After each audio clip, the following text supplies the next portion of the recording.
Hey everyone, Red Rebel back on election night, and this is really, really interesting. So there's a lot has happened since my first video, which I took at half one. It is now quarter to four Irish time, so it's been a while. And I'll just go through all the results that we have so far. So we have Utah, Wyoming, Montana, North Dakota, South Dakota, Nebraska. Kansas is iffy. Some have called it for Trump, others haven't. But looking at the numbers, especially with regards to because the New York Times I'm looking at here, but I'm also looking at Decision Night, Fox News, 270 to win, and it's showing Kansas for Trump. So yeah, Kansas, Oklahoma, Texas, Iowa, Montana, Arkansas, Louisiana, Mississippi, Alabama, Florida, South Carolina, Tennessee, Kentucky, Indiana, Ohio, and West Virginia are all going to Trump. And um, you've Delaware, New Jersey, Rhode Island, Connecticut, Massachusetts, Vermont, New York, Illinois, Colorado going to Harris. And if you look here with the needles, now fair enough. And this was actually brought up in the Timcast IRL podcast as well. That needle was the one that showed Hillary Clinton winning in a huge landslide in 2016, which of course that didn't happen. But it's now really interesting, and they're updating really quickly, so it looks good. So if New York Times is accurate, Trump, like they haven't called New North Carolina or Georgia. A lot of other places have, so because and even they're saying it's very likely Republican. So Trump has won that as well. And it's 91% and 86% in. So, but if you look at um, Pennsylvania, Wisconsin, and Michigan, they're all leaning Trump. They're all Trump is winning. In Pennsylvania, it's 64% in with Trump winning by 3%. And given how it's been for the whole night, I think that's going to continue unless some huge thing happens later on. Like, do they have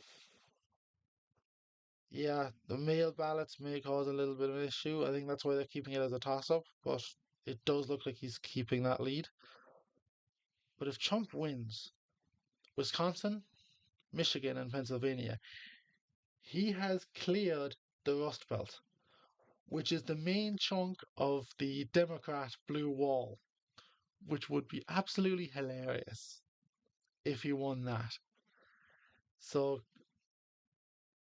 I'm watching. I'm taking this information with a grain of salt because it is the New York Times, but it does seem as if this is pretty accurate for given what everyone else is looking at with the other results like with Fox News and all that. But I will say this. You see, this is the thing.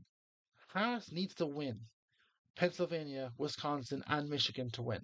She loses any of them, she loses, given the other states and how they're going at the moment. And Trump is winning in all those three states. So it's likely she's going to lose at least one of them.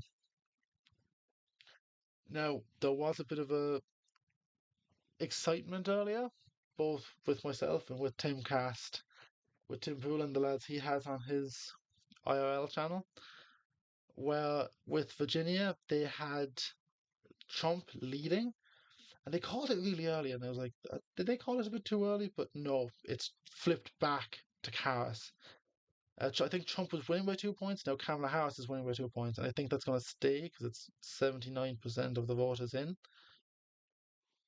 So yeah, now it does look, if you look up here, with the Senate, Republicans 48, Democrats 37, and with the House, it's at 146 Republican, 96% Democrat. So it does look as if Republicans are going to regain control of the Senate, and they have a good chance of regaining control of the House, I believe. But yeah, this. this presidential election is really, really fascinating. Now, I thought if Virginia did go for Trump, I think that would be just as bad as Wisconsin, Michigan, and Pennsylvania together going for Trump in terms of the look for Democrats, because they've all been really strong Democrat strongholds. So, but yeah, it's going to be interesting. I want to keep on this, although like it is 4, well, just coming up to 4, and I am exhausted, but I want to keep on this because I'm really interested in this. So yeah, let's see what happens.